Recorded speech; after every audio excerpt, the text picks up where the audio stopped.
His most famous trainee was Muhammad Ali, who did a lot of the training during his career at the Fifth Street Gym.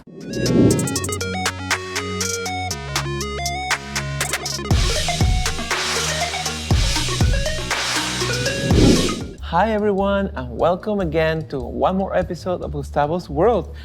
And today, we're gonna talk about all the Jewish history in Miami Beach. I'm very excited about this.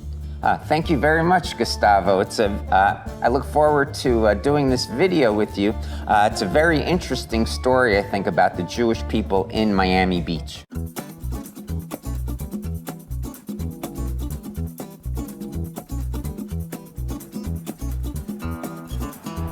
The video is about to start. Don't forget to subscribe and turn on notifications. There we go!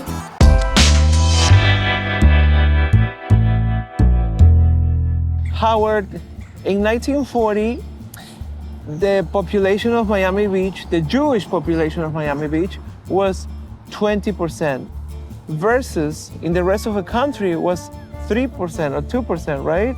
Correct. Therefore, what made all these Jewish people flood to Miami Beach? Good question, Gustavo. So I'll start at the beginning of the Jewish history in the Miami area. Right. And a key year in the entire Miami area was 1896. That's when the railroad first reached the city of Miami across the bay. Wow. But at the time, Miami was not a city. It was just a little village of 200 or 300 people. There was no urban development at all here in what was to become Miami Beach. The coming of the railroad is what started the growth in the whole area. And back in the 19th and early 20th century, wherever the railroad went in the country, often Jewish people would settle. Oh. And Miami was no exception to that. And of the first 16 businesses that opened in Miami when the railroad came, 12 were Jewish owned. Wow. So that formed the first small Jewish community in Miami. Miami Beach here was developed and settled somewhat later, starting slowly in the 1910s, picking up pace in the 20s, and the population really exploded in the 1930s. The first Jewish residents of Miami Beach settled here in 1913. It was Joe and Jenny Weiss and their son Jesse. And they opened a business here which still exists to this day, one you might be familiar with, and one many viewers might be familiar with, Joe's Stone Crab Restaurant. Oh yeah, of course. I always go there. In the early days of Miami Beach, in the teens and 1920s, most of the land here was owned by 3 different real estate companies who sold off plots for development. For the most part, 2 of the 3 companies didn't sell to Jewish people because of anti-Semitism. Only the 3rd company did. That 3rd company owned the land in this immediate area. We're at the very southern end of Miami Beach here. So in the city's early years, really only through the late 1920s, the still small Jewish community was concentrated in this immediate area. Even though there was some discrimination both in Miami and Miami Beach, both cities were more open to Jewish development and settlement than many other cities and resorts were early in the 20th century. By the mid-1920s, there were about 25 Jewish families in Miami Beach. So you can see we're still talking small numbers. In the 1930s, both the Jewish and general populations were growing rapidly.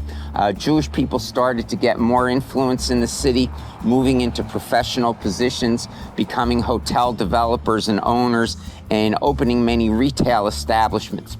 As you said in your question, by 1940, the Jewish population of Miami Beach was about 20% of the total, pretty high figure. We were talking about the Second World War, right? The 40s and all that stuff. And now Miami Beach is full of Jewish people. Can you elaborate more about that? Sure. So in general, in the metropolitan area, after World War II, there was a big increase in the population. The increase was driven by what's called the 3 A's. Oh. The first A was the Army. Miami Beach became a big Army training facility after the war. About 500,000 troops passed through. So after the war, many of the troops returned with their families, either as vacationers or working residents, or eventually as retirees. The second A was airplanes. Airplane travel became much more widespread after World War II, bringing all of Florida much closer to the rest of the country. The third A, I think, was the most important: air conditioning. Air conditioning was a rarity before the war, became much more commonplace afterwards, opening up the entire sun belt of the country to increase development. Miami Beach shared in that increase in population. In Miami Beach, the increase was primarily of Jewish people. There was a thriving Yiddish community here. Yiddish is the language of Eastern European Jews. Many of the people were immigrants from Eastern Europe from early in the 20th century. Yiddish was their native tongue. So there was Yiddish newspapers, Yiddish political groups, Yiddish singing groups, Yiddish radio programming. So it's like Hispanic now. Correct. It's like correct. A good analogy. Right. What Spanish is to the Miami area now, Yiddish was to Miami Beach 50 or 60 or 70 years ago. Oh wow, this is so fascinating. I didn't know that. They were joined by a significant number of Holocaust survivors after World War II. And after 1959, a number of Cuban Jews who fled that country when Castro took over. It was unlike today where Jewish people just go to the same places, variety of places that other people go. Because of discrimination, then they might have just felt more comfortable around other Jewish people. They tended in the late 40s and early 50s, maybe into the early 1960s, to go where there were a lot of other Jewish people.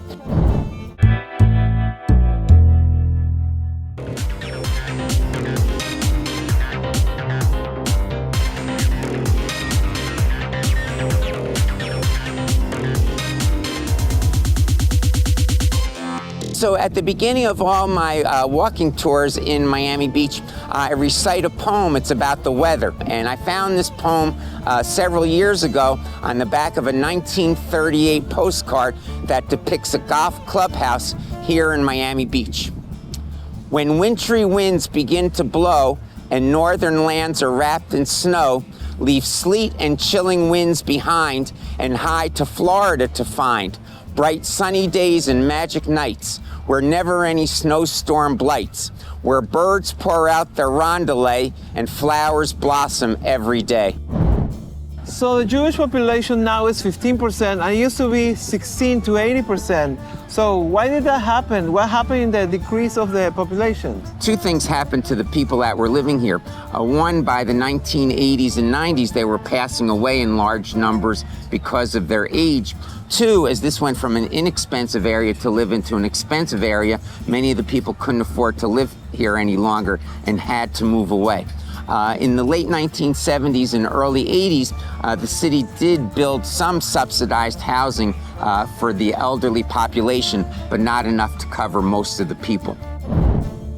Across the street, we have that beautiful building that is new, yet there was before the Fifth Street Gym.